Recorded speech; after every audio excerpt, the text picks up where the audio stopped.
দুইটা সময় তওবা করে লাভ নাই। একটা হচ্ছে মৌতের যন্ত্রণা শুরু হয়ে গেলে, মৃত্যুর যন্ত্রণা শুরু হয়ে গেলে আগে পা থেকে শুরু হয়ে আস্তে আস্তে গলার দিকে আসে।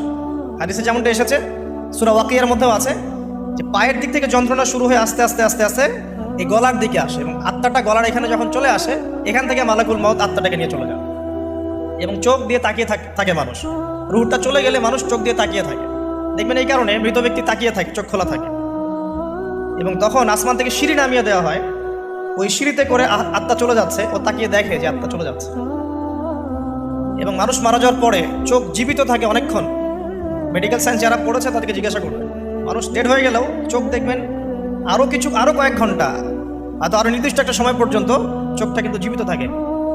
এই জন্যে চোখ বন্ধ করে দিতে হয়। যাই হোক, যেটা বলছিলাম যে মৌতের যন্ত্রণা শুরু হয়ে গেলে তওবা করে লাভ নাই, তওবার দরজা বন্ধ। আর পশ্চিম দিক থেকে সূর্য উঠে গেলে তওবা করে লাভ নাই, তওবার দরজা বন্ধ।